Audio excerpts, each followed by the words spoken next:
Okay, here we go with the last installment of transformers, practical considerations.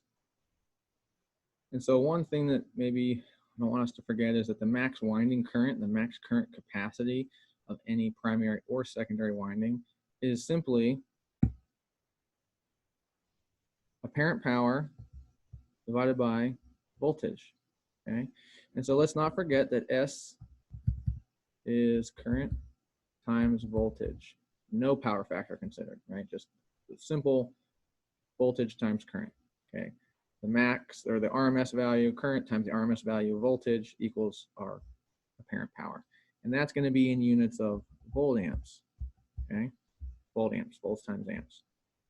And so really all we're doing here is we're saying we're solving for I in this equation, okay? Inrush current for any transformer is a consideration, just like motor inrush currents can be very high, just like we can have for motors this really high peak and then we have a steady state. We have the same thing for transformers. Okay, so we have current, we have time, and so if you read through the book, there's different times when you can turn a transformer on or connect a load to a transformer, which will respond differently based on analogous to a cold starting a motor to starting a motor when it's warm. When you cold start a transformer, there's a lot more inrush current than if it's kind of already been on and you're just connecting another load to it. So it's probably more efficient, right? You don't have as much inrush current when you don't flip on, slam on a transformer full blast, right? And so here's that analogy, or here's that explanation, right? Depending on when you turn on the transformer, it depends on when that magnetic flux is being generated and at what point at the generation stage is. And so the cold start, you get much higher peaks in current versus something that's already connected and you just add another thing to it, okay? The currents are much lower.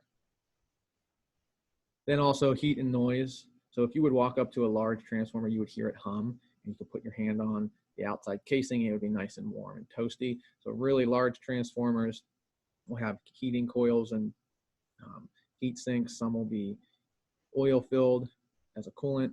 Some will be, if it's small enough, just air cooled. And so heating is a primary way, heat is a primary cause of energy loss in a transformer. So the conversion process between primary to secondary, okay, when we have our efficiency, really that's a conversation about heat loss.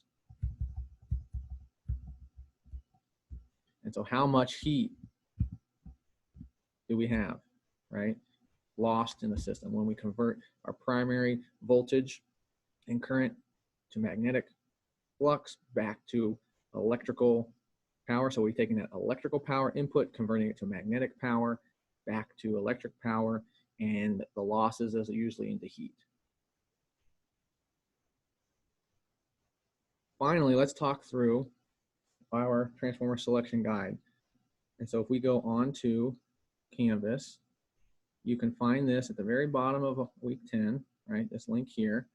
It will pull up this page here.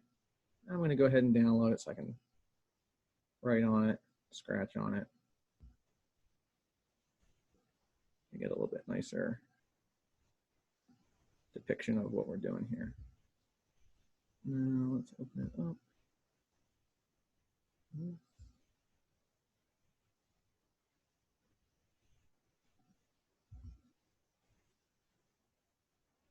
So I would encourage you to either print this out or save this if you don't have a printer available. We're going to reference it.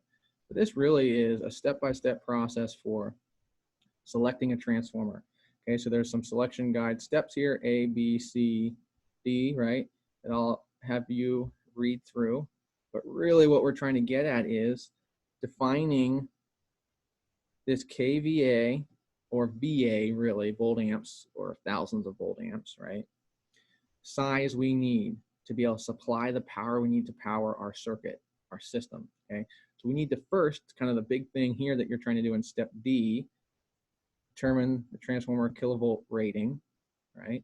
Is determining how much power does it need to be able to produce or transfer to the circuit that you're powering, okay? And you can find that a couple different ways. You can find that through this equation. If it's a single, if it's a three phase, 1.732 is the same thing as the square root of 3, approximation.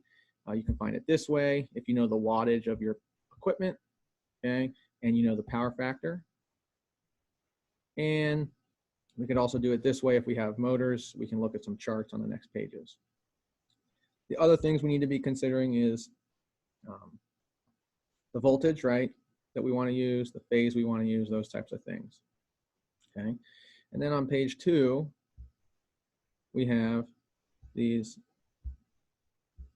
pull this up here, single phase load charts, right?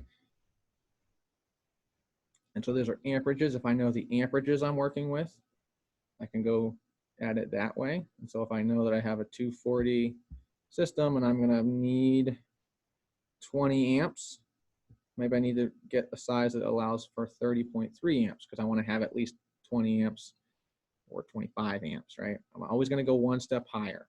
So that would mean I would need a 7.5 kilovolt amp rated transformer. So I have my voltage column, I go down to the current I need, and that's my volt amps or kilovolt amps. I do a similar process for a 3-phase, right? I could also do that for my motor, okay? I could say I have a 5-horse motor. I have a 460 or 480. I could do 480. And so what transformer size do I need? I need a 7.6 volt amp transformer, okay? Let's make sure we're aware of some of these side comments here. Be aware of these things. I'll let you read through those things. I'll let you read through when and where you need to provide fusing on the primary and secondary. And then when you say I have my transformer size, I have, let's say I have this 7.6 volt amp transformer I need, kilovolt amp. So let's be clear, kilovolt amp, okay? Standard NEMA size will be a 9, okay? So I'm gonna actually need to bump up to my standard size, which is 9, okay? So this will be really the number I'm going to use if I'm going off of these charts in the subsequent pages. If I'm using these charts. If I use just a calculated version, I get my kVA number, I should always bump up to the next normal size, right? Because I want to have enough power to meet the demand that I'm going to be asking of it. So I go to my primary fuse recommendations for my primary. So again, this is the primary. And so I'm going to say I needed a 9 kilovolt amps. Well, I see these are all volt amps. So these are 7.5K, 10K. So I need to use this. Again, I need to go one higher. And I'm looking at a 460. Well, I think I said 480. So what fuse size do I need to supply, or I need to protect the primary coils with? I need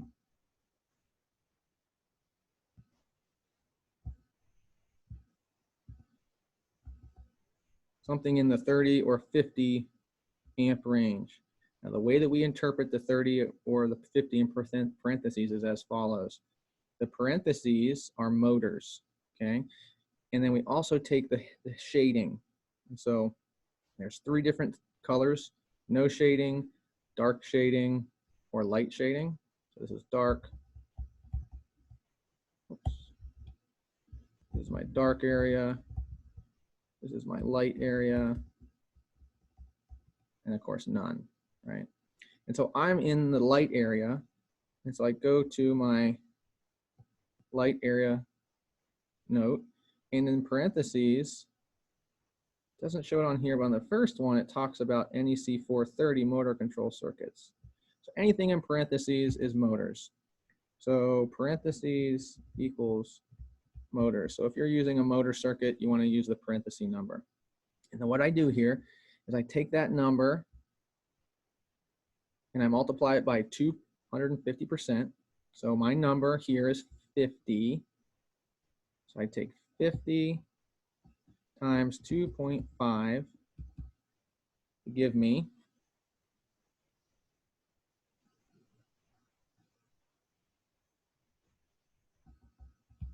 125 amps. So that was 50 amps. So the size I need for my fuse is 50 amps times 250, and then the next size smaller of primary current. If it's 9 amps, secondary size fuse is required to see the chart. Okay, so if I have my primary current in my transformer and it is 9 amps, I go to the next size smaller here.